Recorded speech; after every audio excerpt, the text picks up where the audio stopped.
It is time to finally see the conclusion of the video game Batman Arkham Knight. Good morning, good evening, whatever time of day it is for you. Welcome to this thing that I do called Thor's Entertainment. I am Thor, and I will be narrating for us until the credits have rolled at the end of this video. I have played through the entire main story of Batman Arkham Knight. I have also completed every single side mission in the base game. With all of that accomplished, I can activate the Knightfall Protocol and view the true ending to this game. The Knightfall Protocol was hinted at after Scarecrow was captured in the main game and after it was televised to the world that Bruce Wayne is Batman. Nightfall was hinted at as a contingency plan just in case something like this were to occur, but it was not explained exactly what kind of a plan it is, what was going to happen. But that's alright, we're going to be finding out very soon. Before we play the Nightfall cutscene, though, I thought it would be fun to stop and appreciate everything that we have accomplished in this game, and reflect on a few things from the previous games. To do that, I plan to talk to each of the villains that we have captured in Batman Arkham Knight, and after we hear what they have to say, I'm going to check on the evidence room filled with the gear of our enemies, and see what the GCPD had to say about everything that we collected. There are also a few items in there from villains that are not in this game or were in previous games, so it's going to be pretty cool to see all of that stuff as well.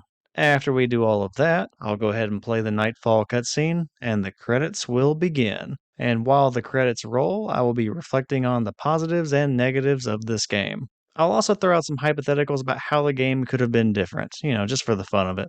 Well, with that summary out of the way, let's go ahead and see what our villains have to say.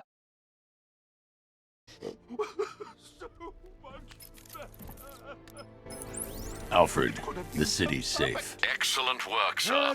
Gotham's villainous contingent has been brought to task yet again. You should be immensely proud of your achievements. The city is forever in your debt. It's time for nightfall. Everything is in place, sir. The Batwing is on its way to the GCPD rendezvous point. I am going to kick things off by talking to Two-Face here, and then I'm going to circle around the cell, talking to everyone else. I'll go ahead and call myself out now and say that I forgot to talk to Professor Pig. So I guess we are just going to have to imagine him oinking, instead of actually hearing it. Alright, Harvey, don't let me down. Have something interesting to say.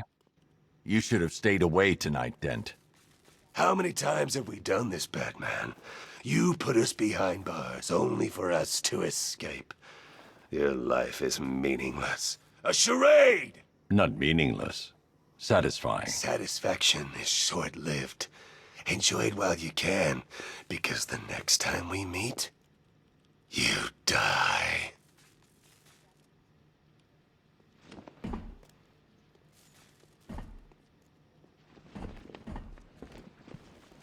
My soul doesn't need saving, preacher man. I sold it a long time ago. This place suits you, Cobblepot. Oh, you look tired, mate. It's taking it out of you putting me in here. I can tell.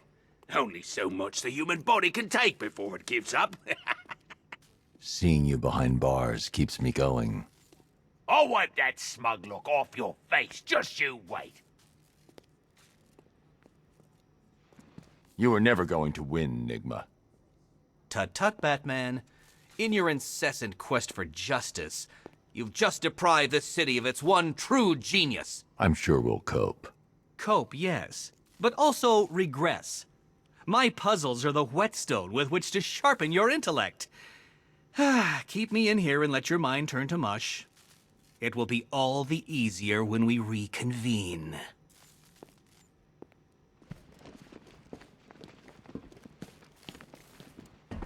I hope whatever they paid you was worth it, Slade. The chance to fight you is always worth it, Batman. I'm flattered. You should be. When a man earns my respect, that means I do not rest.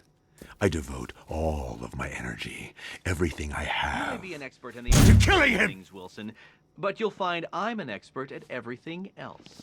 Only puzzle I ever had to solve. You made it. Reinflating my own lung while under fire in the Hindu Kush When I Valley. was airlifted off my ship, I expected to be rescued, not cuffed and thrown in jail. You're even more deluded than I thought, Please Stag. cease with these You would mindless know, inanities. Batman. You It is would beneath know. my brilliance to be cooped up with one so clearly insane. Pig feels sick. No riddles. No tricks. It's over for you, Linz. You won't stop it, Batman. The fire. The fire will consume Gotham. Her buildings, her people, they will all be reduced to ash.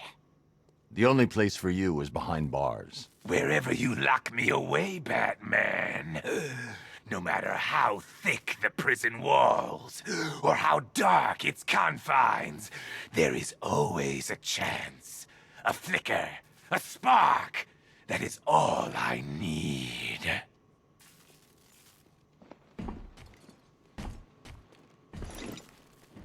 It didn't have to be like this, Lane. Your pride blinds you to the truth, Batman. That I am Gotham's new protector. You don't need to follow the order. Break free. Your fate is sealed. I will escape these bars and fulfill my mission to end you. Last time I worked with you, Dent. You said the plan was foolproof, Oswald. You're gonna be in here for a long time, Blackfire. Child, these bars cannot hold me. When the time comes, God will dissolve them like the hot wax of a candle, and I will be free. I'd keep praying if I were you. Oh, I will. I'll pray for everyone, for all Gotham's lost children, especially you, Batman. I'll do one special just for you.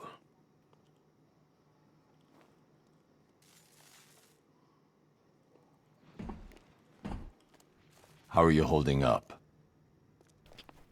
I'll live. Funny. I always hoped I'd get to meet you one day. Never thought it'd be like this. I hear that a lot. I betrayed those closest to me. Whatever happens, I deserve it. And after that very depressing line from the fire chief, let's go ahead and go check out the evidence room and see what all we've collected throughout the game. Take care, villains of Gotham. It's not the evidence room, but we're already passing the firemen that we saved all throughout the one-side mission line of duty. That's kind of cool that they're all, rallied up here. And now on to the actual evidence room, where inside every single case is something from somebody that we beat. We'll start off with the penguin here. One top had an umbrella with, yep, a hidden blade inside. Owned by Oswald Cobblepot, a.k.a. the Penguin. God bless Penguin. Gotham changes. New freaks come and go. But you can always count on that vicious little cockney to be up to something. Next up, Harley Quinn. One modified flare gun. One machine gun haphazardly duct taped to a grenade launcher. And one good old-fashioned baseball bat. All used by Dr. Harleen Quinzel, a.k.a. Harley Quinn. Without Joker around, Harley took over the clown's old gang. It was never gonna last. Kind of weird that there aren't any of the Jack-in-the-Boxes in there with the rest of her stuff. One hell of a lot of money. Stolen from various Bank of Gotham branches across the city. I'll count this when I get time.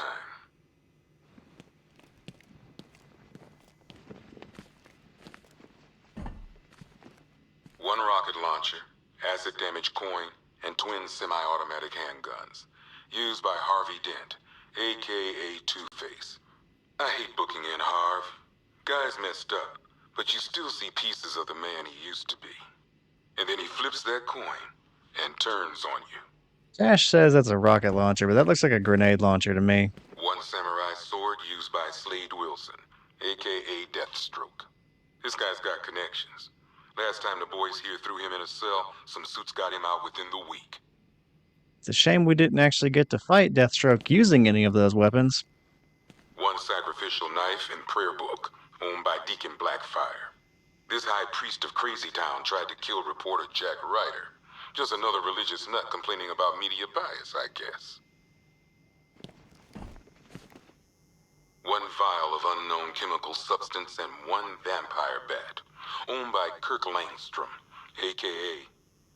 What are we gonna call this guy? Batman's already taken. I guess this guy's more of a man-bat anyway. Honestly, this is the first time I've heard that recording, and I always thought they put just a random rubber bat in there. One energy cell, property of Stag Enterprises. You'd think Stag would have enough money not to strike deals with scum like Scarecrow. Well, not anymore. This won't be the only thing we confiscate from Stag Enterprises after tonight. One flamethrower and jetpack, worn by Garfield Lens, aka Firefly. Why can't Gotham have a normal pyromaniac, you know? Why does ours have to fly? I love how over it Cash sounds about Firefly. One set of arm-mounted syringes, complete with fear toxin vials and fear toxin canisters, used by Dr. Jonathan Crane, aka the Scarecrow. Crane nearly turned Gotham City into a toxic wasteland tonight. All just to prove a point. Batman brought him in, like he always does. I just hope it was worth the price. Well, that's it from our main man, Scarecrow.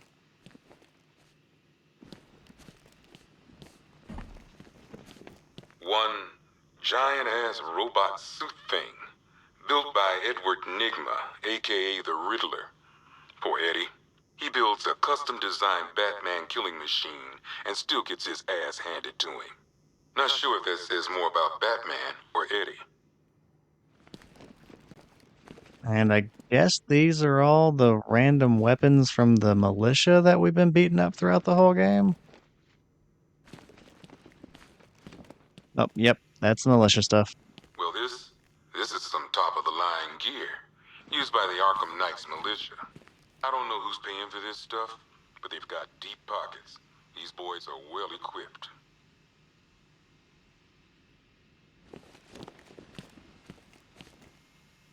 One tactical visor, worn by Gotham's newest mystery man, the Arkham Knight.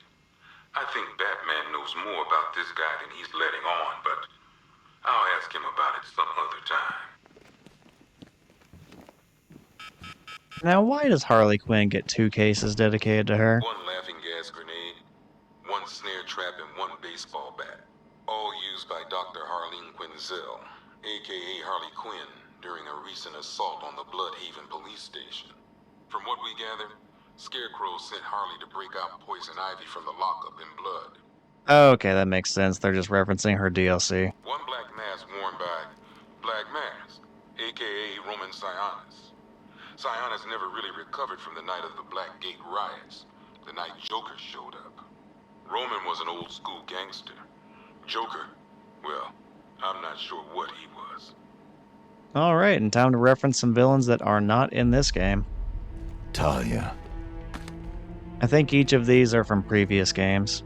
Black Mask was in Arkham Origins, Talia was in Arkham City. I'm sorry. And the Ventriloquist actually wasn't in any of them to my knowledge. One Tommy gun, used by Peyton Riley, aka the Ventriloquist. Or maybe the gun belongs to the puppet. I never really understood what's going on there. And over here we have Anarchy's Things from Batman Arkham Origins. One mask and jacket worn by Anarchy, aka Lonnie Machin. I wasn't even a cop when this kid tried to hit Gotham. No one's seen him since. No one knows where they're keeping him. I guess the government don't like anarchists too much. Over here we have the Batman case, or what was the Batman case before we broke it and took the Disruptor. One pair of shock gloves, worn by the Electrocutioner, aka Lester Buczynski.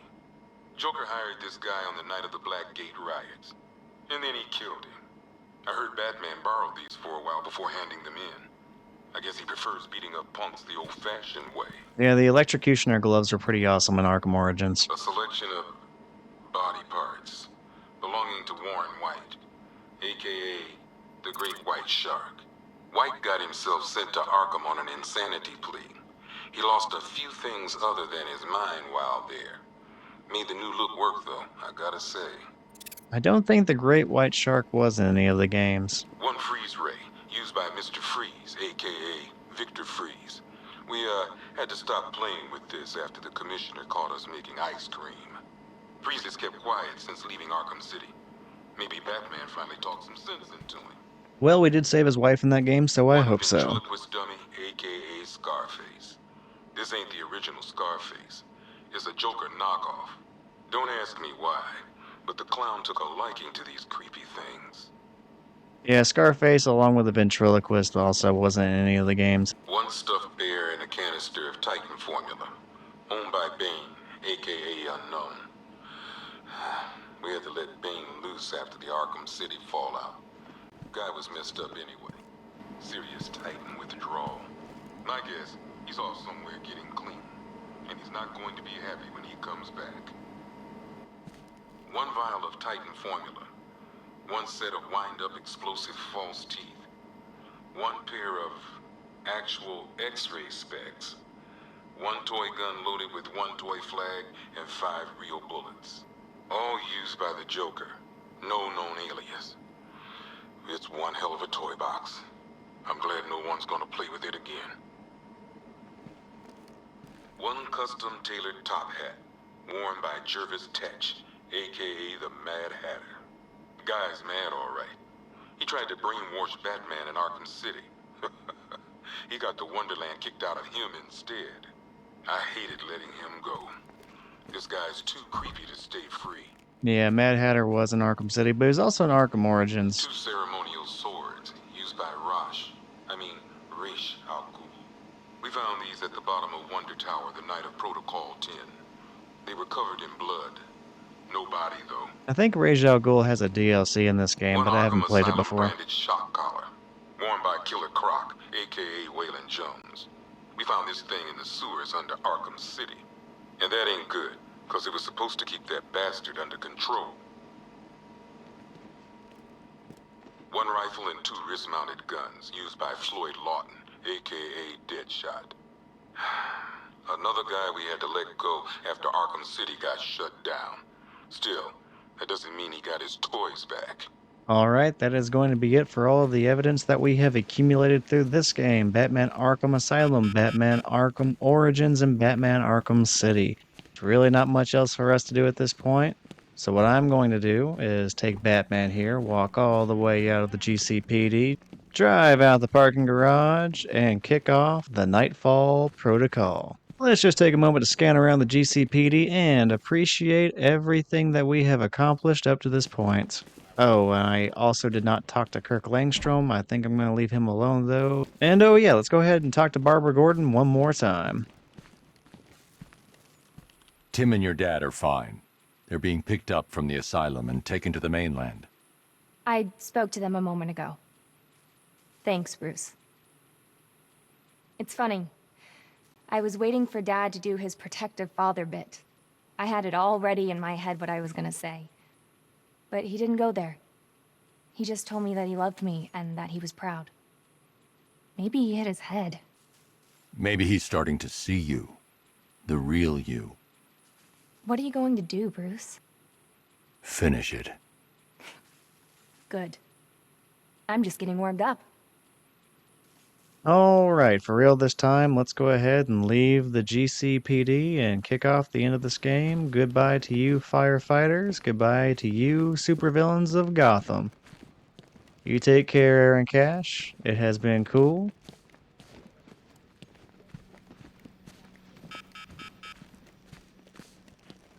And goodbye to all of you. 99%. That can't be right. Who the hell did I forget? Taking that mask off was a big mistake. Now you're just a Oh, man, wait a minute. Bruce. This guy, Riddler informant. You're working for Riddler. What? You're crazy! Batman's gone crazy, guys! What are you doing, Batman? Back off. Stand down, Batman! I don't know what he's talking about, guys. Are you sure? Okay, okay! I do favors for Enigma. Tell him when Gordon's on his trail. Stick those dumb trophies of his around the place. That kind of stuff. But that's it, really. I'm not such a bad guy. I swear. I don't care. Hey! You can't throw me in here. I'm a cop! Not anymore. Alright, let's go ahead and go back to the sign and see if it's at 100% now. Still 99? I have no idea who I might have forgotten. Oh, well, though, I'm not going to dwell on that. I'm done. I did all the side missions. I did the main story. Let's just go ahead and get out of here and kick everything off. Anyway, goodbye, everybody. Enjoy your time in jail. One thing I'm not going to miss all that much, but I am going to say goodbye to the Batmobile. Take care, and thanks for being a good ride.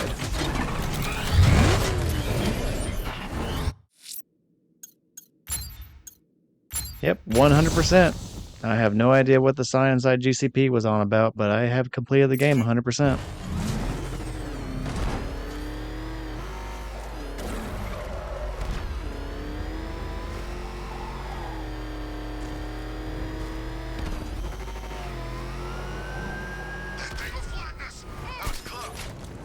Alright, once we reach the bat signal, we're going to kick off the cutscene, so until it's over, take care and I'll see you in the credits.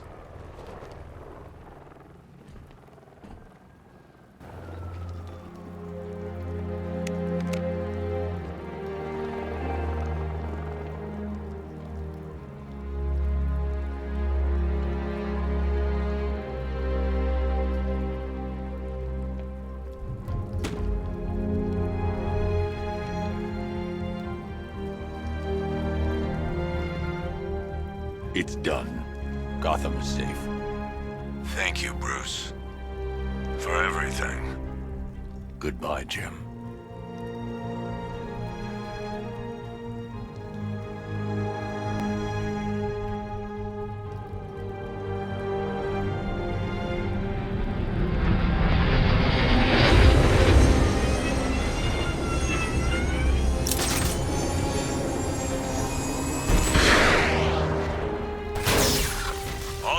Be advised.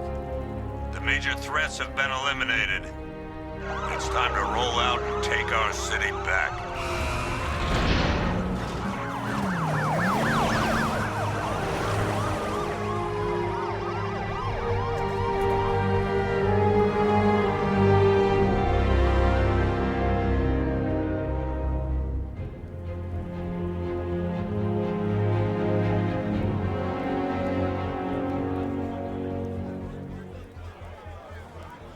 This is Vicky Vale for GCN reporting live outside Wayne Manor, following the dramatic unmasking of billionaire playboy Bruce Wayne.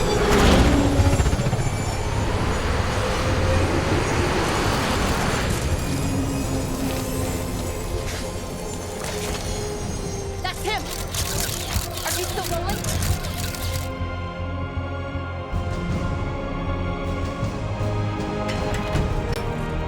Are you sure you want to do this, Master Bruce?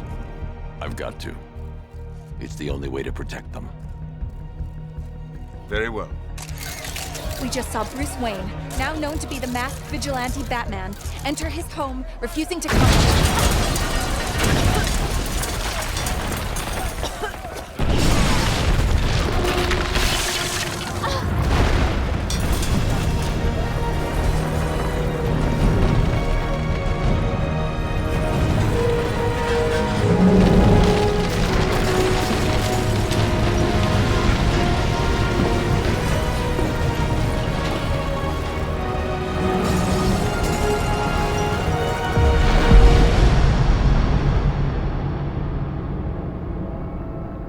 This is how it happened. This is how the Batman died.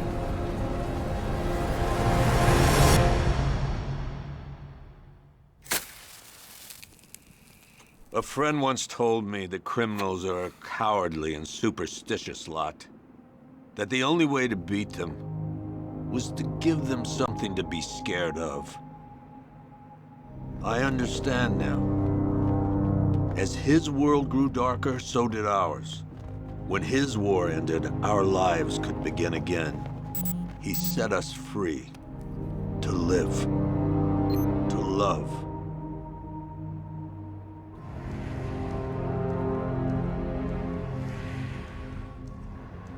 There was an inquest, of course. Hundreds of suspects. Who killed Bruce Wayne? I guess we'll never know for sure.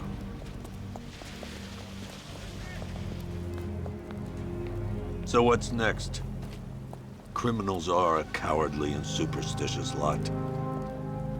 What happens when they have nothing to be scared of? Who will protect Gotham now that the Batman is dead?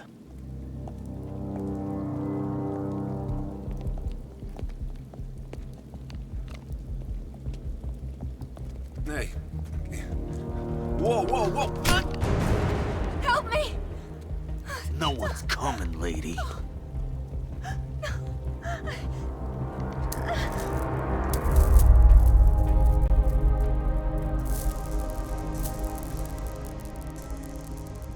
Take his wallet.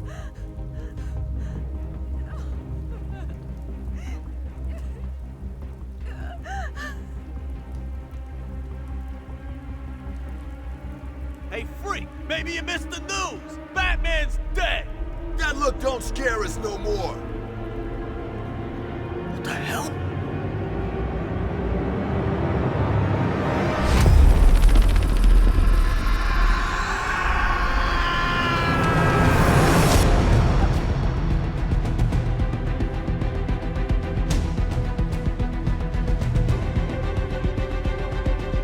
And that is it for Rocksteady's Batman Arkham Knight. We've done it. We completed the game, the main story, the side missions, and we got to see the Knightfall Protocol, which then revealed to us that Jim Gordon is running for mayor, Tim Drake intends to propose to Barbara Gordon, and there is now some sort of new hero taking up the Batman moniker. Now, it's never really specified or revealed who exactly that is in that cutscene, whether or not Bruce is back at it again, whether someone like Dick Grayson or Tim Drake or even possibly Jason Todd is taking up the mantle of Batman. It's kind of left ambiguous, and since there has not been a game made since then, probably is going to stay that way. We just know that the darker, more malicious hero that Bruce was hinting at one point, well, it came true. We just may never know who it is. I am just going to go ahead and let the credits continue to roll in the background so that the people who made this game get the credit they deserve for all their hard work and creating something that was very widely enjoyed, sold very well, and was the conclusion to one of the most popular comic book video game series of all time. I remember a lot of people having mixed feelings about the game when it first came out, but there's no denying that it was very popular. A lot of people enjoyed it. I am one of those people. So it'd be a real shame for me to just stop now and not show the names of the people responsible for the project that ultimately became Batman Arkham Knight.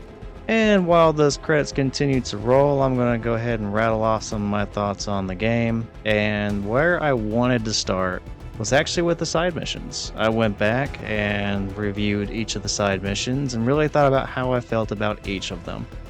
And then I made myself a little list. And that list shows which ones I liked the most and which ones I liked the least. And I ordered them from worst to best. Let me go ahead and actually grab that list so I can reference that as I continue to improvise my way through these credits and talk about which ones I enjoyed from least to best. All right, I have my list, and we are going to start off with the worst side mission, or at least the worst one in my opinion. I will also only be covering the side missions from the base game. I believe there are DLCs for Batman Arkham Knight that provide more side missions, but I'm not going to be covering those since they were not part of the standalone game. Coming in at number 15, we have Friend in Need. Now, I hate to talk bad about anyone's work. I know if I were to have worked really hard on something that was released to the public, and then it ended up being bashed by the people I wanted to enjoy it, well, I would be having a pretty crappy experience seeing what became of my work. So, putting myself in their shoes a little bit, I'm not going to be overly hard on this one, but I'm going to be fairly honest. I was definitely more hard on this one in its standalone video, so I'm not going to be quite as hard on it here.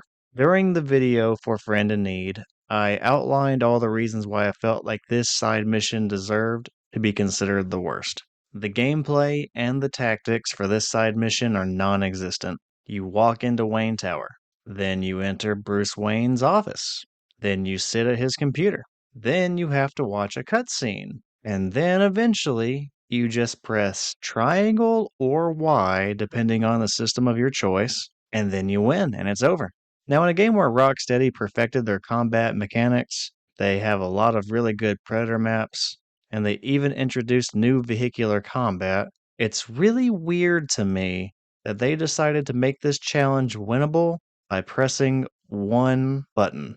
I tend to get a little bit hung up on that, but I also expressed that that is not the only reason why the mission got this ranking. The other reason was its relevance to the main story, and also its ability to stand alone as its own story in a larger game. Now, what I mean by that is it has no relevance to the main story, and it doesn't have the ability to stand out on its own.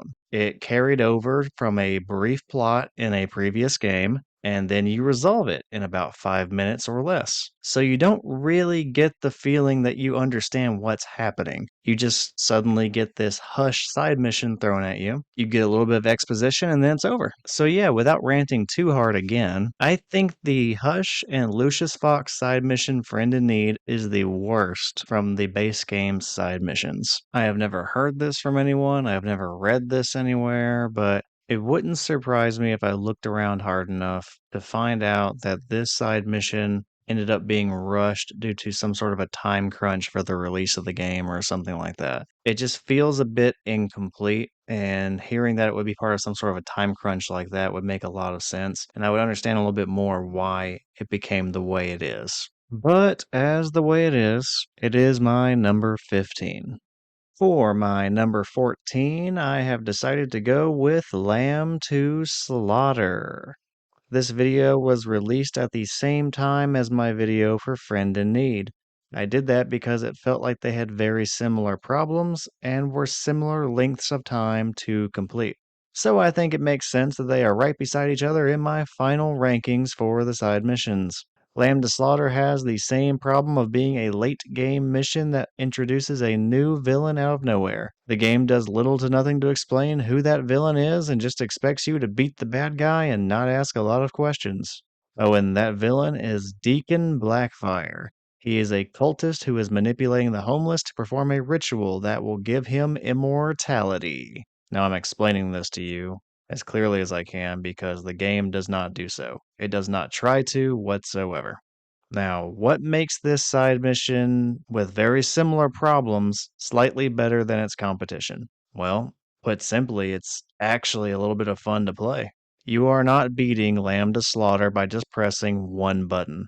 Instead, you are getting a timed fight where the clock is counting down as you fight a large number of opponents in an electrified ring where they also have weapons cases that the enemy can use.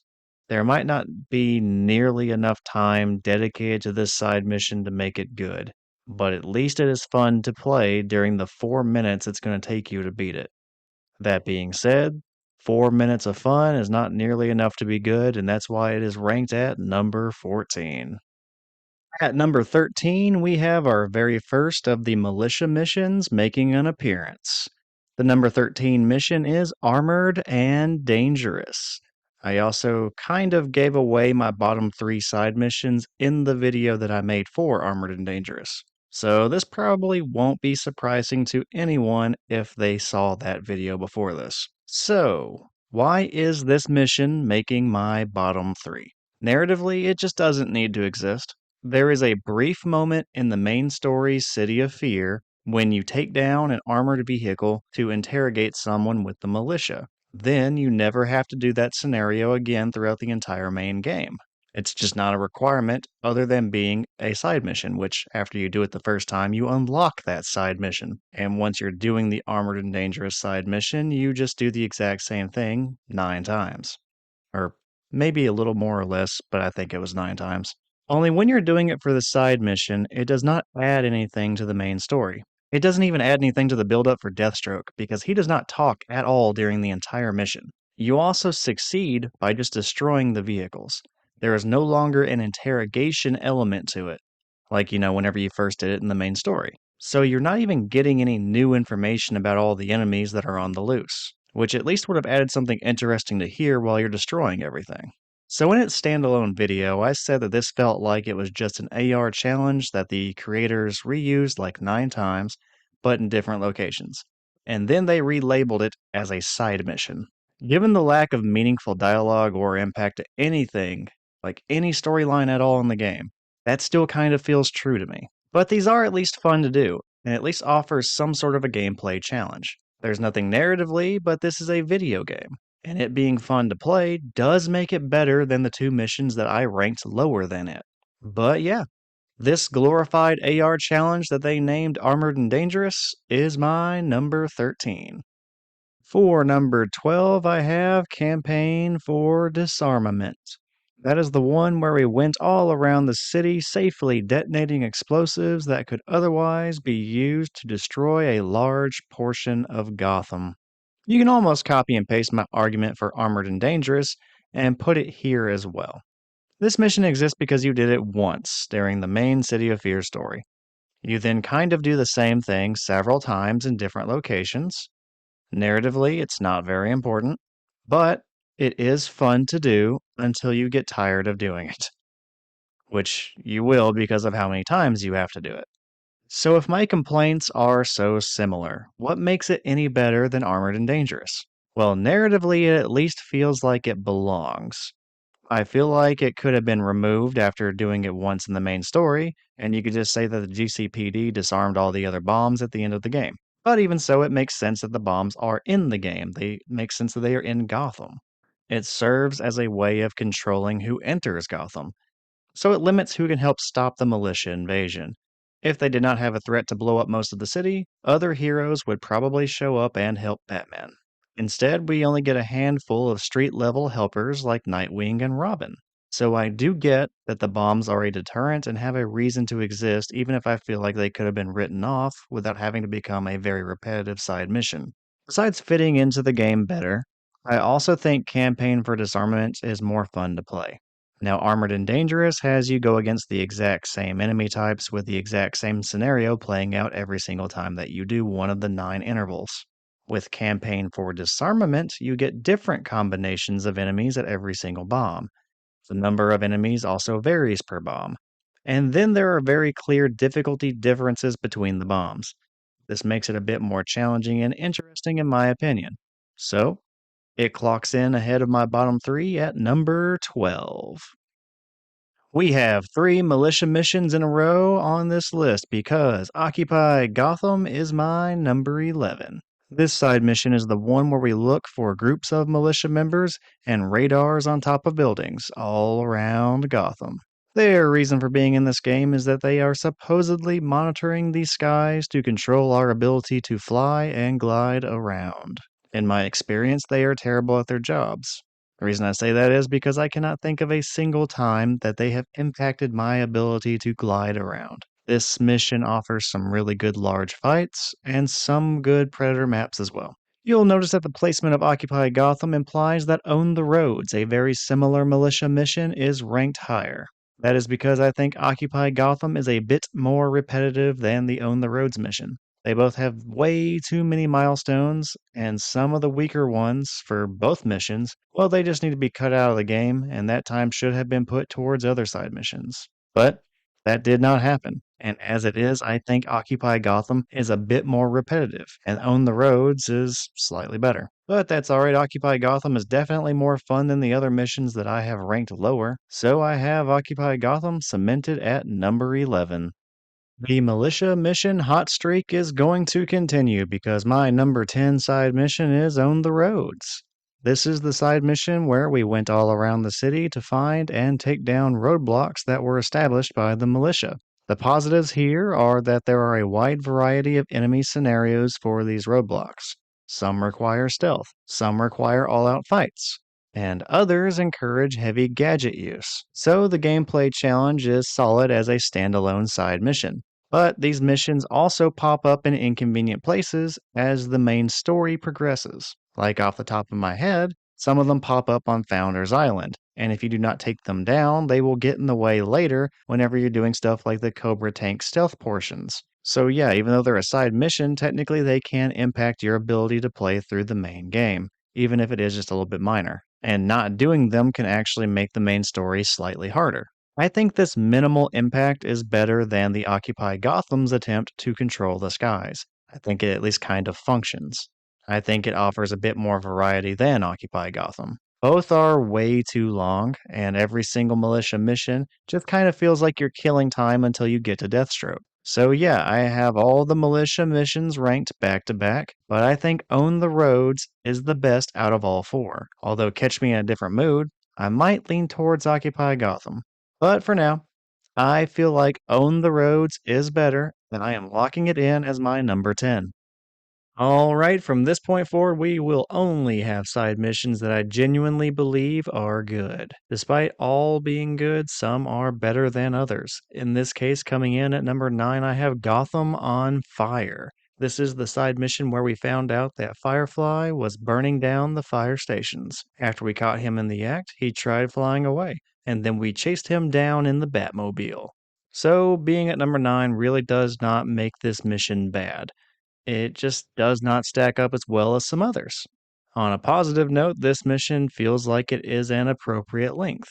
Every mission that I have ranked lower than this one has either been way too long or way too short. With just 3 milestones, yeah, it could be a little bit longer, but it feels fine. And it does not feel like it overstays its welcome. This mission is also fun, creating good chase challenges in the Batmobile. Having Firefly return for the first time since Arkham Origins is also nice to see. Now, on the negative side, this does not add much narratively at all.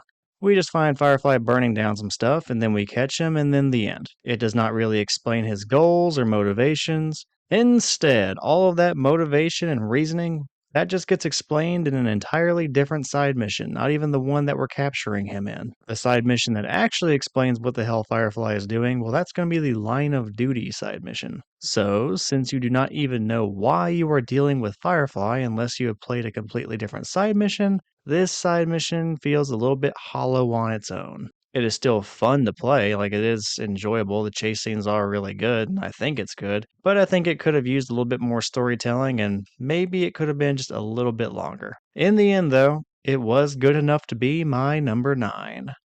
Number 8 for me is going to be Creature of the Night, and this was a weird one to rank. I ended up moving this one around higher and lower on my list quite a bit before it found its final place at number 8. The thing that made me initially want this mission to be ranked higher is that it is a good story. You are most likely going to unsuspectingly kick off a jump scare where Man-Bat aggressively lunges out at you as you are grappling up to a building. You do not even get a hint that there is a mission available before that happens. And then, after you get that little jump scare, the mission begins. Then you have to go glide after him and tackle him and take some of his blood, and you find out that it is Dr. Kirk Langstrom. And you find out a tragic story where he inadvertently turned himself into a monster and killed his wife. We are eventually able to cure him, and he has to face the reality of the horrors he committed while he was transformed. That on its own is a very solid story. Now, the thing that made me want to rank this mission even worse than it is at number 8 is that the gameplay challenge is very lacking. When you find the Man-Bat flying around, all you have to do to beat him is glide into him. Now, that is kind of boring. Besides that, the only challenge that there is in this side mission is a little mini game where you have to line up a double helix DNA symbol on a computer. That is also not very exciting. So yeah, it is a solid story, but it lacks any sort of gameplay to complement it, which is very unfortunate. As it is, the mission could be worse, but it could also be a lot better. It suffers from having a really good story and, well, terrible gameplay. So as a result, I have to rank it somewhere in the middle, and that makes it number 8. At number 7, 2 spots ahead of Gotham on Fire, is its companion side mission, Line of Duty. I actually almost put this one at number 9, but I saw a bunch of positives in it that just kept me from doing so. Now, when you compare it to how hollow Gotham on Fire felt, and how lopsided the storytelling versus gameplay was for Creature of the Night, the comparisons, they just favor Line of Duty. So number 7 feels a lot more appropriate. Let's go ahead and get the negatives out of the way for Line of Duty. And those negatives are that this is an unnecessarily long side mission. The objective is to save a bunch of firefighters who were abducted. And with 16 firefighters to rescue in Line of Duty, I feel like there are a few too many. Keep in mind, this is a game that has many different scavenger hunt elements in it already. Trying to find or remember where all of the firefighters are can become a bit of a chore. Narratively, I think this is a good mission. We are going out into Gotham to find firefighters whose truck was attacked, and following that attack, they were abducted by a variety of different enemies. Now it's up to us to go and save them. We find out where they are, we beat up the bad guys, and we free them and get them to GCPD. When there's only one firefighter remaining, we find out that firefighter is the fire chief, who we then learn made everyone working under him a target because he was previously working with Firefly. What was he doing with Firefly? Well, he was coordinating with him to set a bunch of buildings on fire, and those fires were going to manufacture a need for the firefighters to avoid layoffs. Turns out their department was going to get downsized pretty hard. So you had someone who was traditionally a pretty good guy resorting to some pretty criminal methods in order to protect the people he cared about. That's really not a bad story at all. And with it being a story that overlapped with Firefly, there was a bunch of potential. But instead of making that all one really good side mission, they decided to break it up. Firefly got his own brief side mission instead, and it feels like maybe those two side missions should have been combined. If you did, then this would probably be ranked even higher. Anyway, enough about hypotheticals. To save the firefighters, we have to go take on a bunch of group fights and a few predator maps. Now, whether or not it's a group fight and whether or not it's a predator map depends on the firefighter that you are saving because it is different for every single one that you are trying to get back to GCPD. Now, having the challenges vary a lot depending on which firefighter you're trying to save is a very nice touch. I really like the variety of challenges even if there are a few too many people to save. In the end, though, with really good challenges and good storytelling, it earns a spot at number 7. So, for people who are very familiar with the base game for Batman Arkham Knight, you will have already noticed that there is something really weird about this list. The weird thing that I am referring to is that I have 15 side missions on this list, but there are only 14 side missions in the entire game of Batman Arkham Knight if you are not counting the DLCs, which I'm not. So, what's with the extra side mission? Well, this is where I admit that I cheated a little bit when I was making this list. Riddler's Revenge is on this list twice. One entry on the list includes the 243 riddles that are all around the city, and one entry is the mission without them. This really is a very different quality of mission if you omit the 243 riddles. You might be thinking to yourself, well, you can't just ignore the riddles if you have to do them to complete the side mission. They're required. Well, that's not entirely true. And I'll explain what I mean when we get to the ranking of the side mission without the riddles. For now, Riddler's Revenge with the riddles is at number 6. Since I will be talking about this twice, I'll make this entry short. The story is good, the gameplay is varied in a very good way, and it feels rewarding when you finally do defeat the Riddler. However, having to do over 240 riddles is a nightmare that can completely make you give up on this game. At the very least, it takes you out of the experience trying to find and complete them all. Oh, and trying to find them is the worst part. Not all of them are easy to find. You will be wasting hours of your life trying to find them all, especially if you're doing it on your own. And that's just finding them. I'm not even factoring in the time it takes you to figure them out and solve them all. Even if you are looking up guides online or looking at videos on YouTube, you're probably still spending about over 4 hours on those 240 side missions alone. 4 hours is also being very generous. It could easily be a lot longer than that, it probably will be. Still, the rest of the mission is very good, and it's too good for me to rank it any lower. And for that reason, this one is number 6 on my list. The top 5 side missions are definitely in a different tier when compared to all of the lower ranking side missions already on this list. These are where the missions go from good to great, in my opinion. The first of these that we are covering is at number 5, and that is Two-Faced Bandit. This side mission is stacked with the 3 very best Predator maps in the entire game, in my opinion. The gameplay challenge there is fantastic. At the beginning of each of these Predator maps, you are being timed. The Predator maps themselves are each of the branches of the Bank of Gotham. These banks are being robbed by Two-Face's gang whenever we are inside them.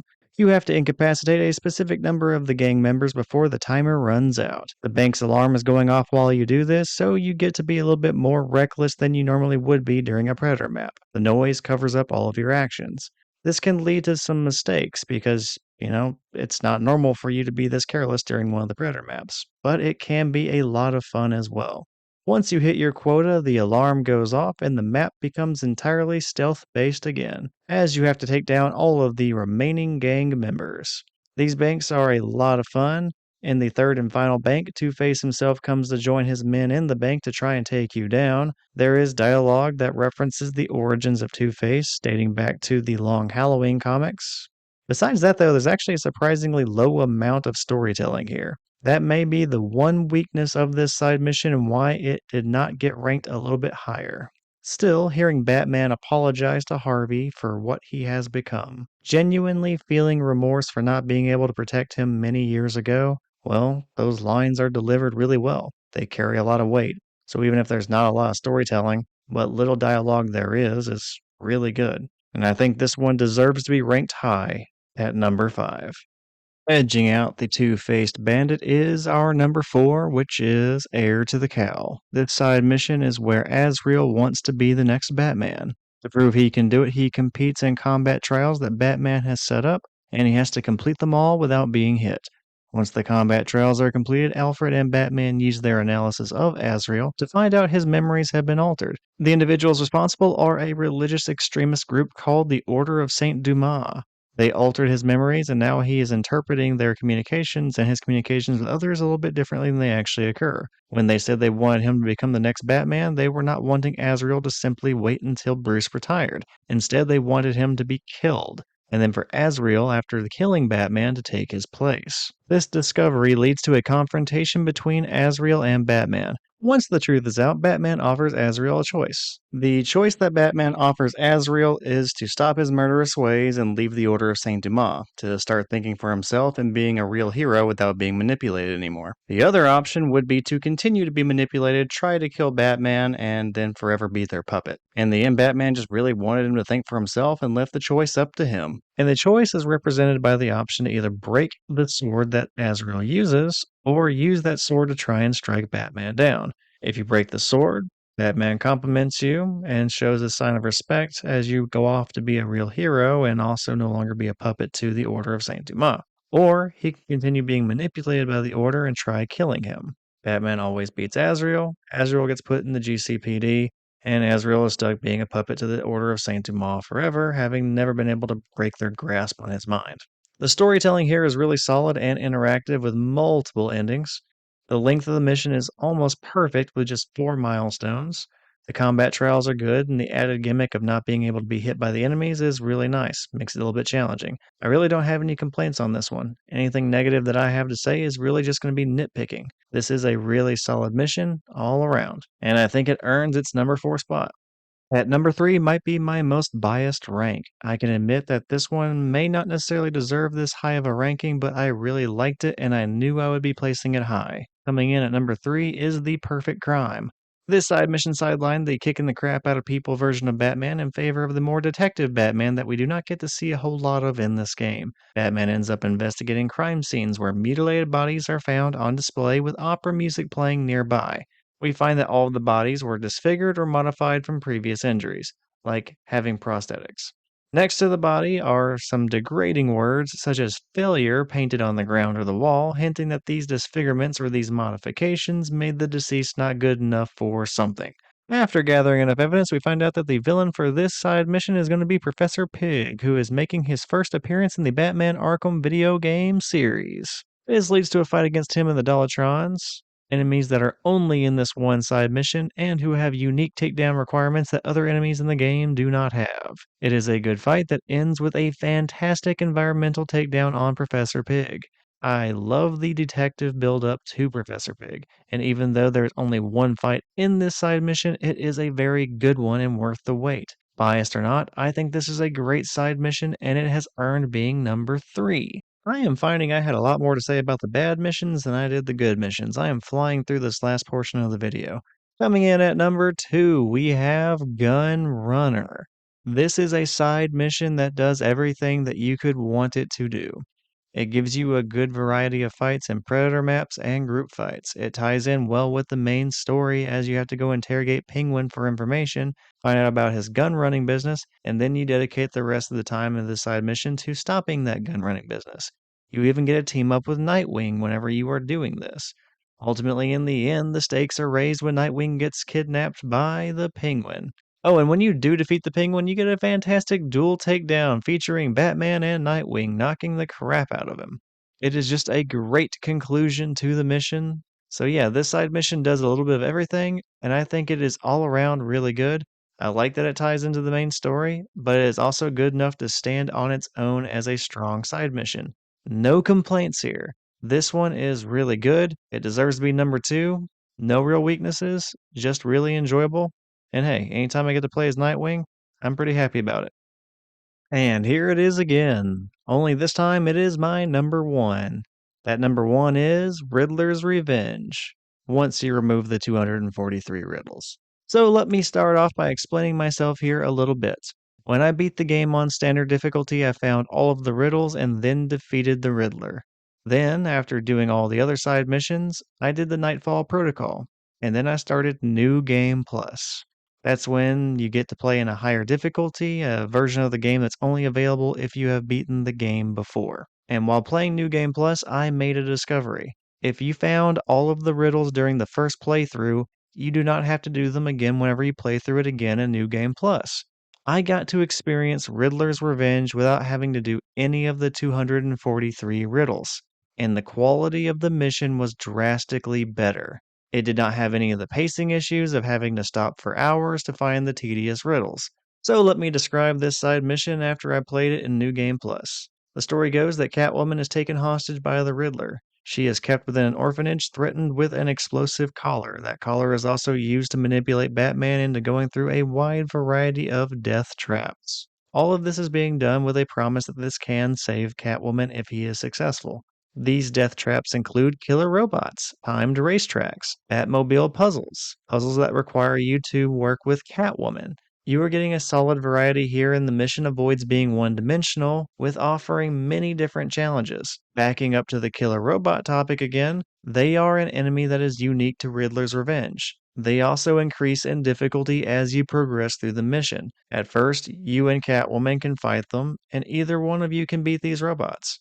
Then eventually they become color coordinated, where Batman can only defeat certain ones and Catwoman can only defeat certain ones. There are no other enemies in the game that require you to beat them using only one character versus another. So this is a very nice touch for the Riddler's Revenge mission. The motivation to save Catwoman is a good story. The Riddler talks crap to you the entire time and keeps you motivated and wanting to beat him. And eventually, once you do all the death traps, you no longer have to stop your game for 4 hours or more to go find a bunch of riddles. After you do all the death traps, you can then immediately go into the final battle with the Riddler. There is no opportunity for you to lose interest. So you finally get a really climactic fight against the Riddler, the way it should have been from the beginning. So the Riddler puts you in this unwinnable situation where the robots that can only be beaten by Catwoman are the only ones in the field of battle, so there's no way for you to defeat them.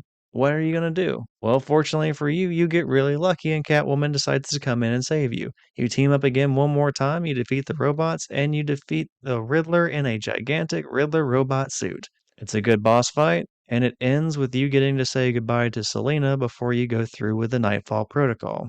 It's a really good conclusion to their story. So yeah, seeing them overcome the Riddler and getting to say goodbye to Catwoman, it's just all around really good for me, and the challenges are really great. And I think as the antagonist for this side mission, the Riddler steals the show. No other villain in this game does quite as good a job of annoying the crap out of you, but in a positive way that keeps you interested in wanting to beat him. He just brings a lot of charisma to the role. So yeah, I've said enough good things. This mission is great. Without the riddles, it feels like a completely different experience, and different enough to be number 1. So to wrap this up, at number 15 was Friend in Need, number 14 Lamb to Slaughter, 13 Armored and Dangerous, 12 Campaign for Disarmament, 11 Occupy Gotham, 10 Own the Roads, 9 Gotham on Fire, 8 Creature of the Night. And for our top ranking side missions, at number 7 we have Line of Duty, 6 Riddler's Revenge with the Riddles, 5 Two-Faced Bandit, 4 Heir to the Cow, 3 The Perfect Crime, 2 Gun Runner, and at number 1 Riddler's Revenge without the riddles. We are nearly at the hour mark, so here's where I make the hard decision that I am now going to have to break this up into 2 videos. I have already said goodbye to all of the villains and checked out all of their materials in the evidence room, as well as hit off the Knightfall Protocol ending. I then went on to summarize all of the side missions. I even ranked them from worst to best. In the final video, I am going to summarize the main story, City of Fear, talk about my opinion on that story, as well as throw out an alternate what-if scenario for how that game could have played out a little bit differently had my imagination gone a little bit wild earlier. For now, though, that is it for me. Thank you for watching. I hope you enjoyed the Knightfall Protocol, and I hope you have a good rest of your day, night, or whatever it is for you. Take care, and I will see you all next time.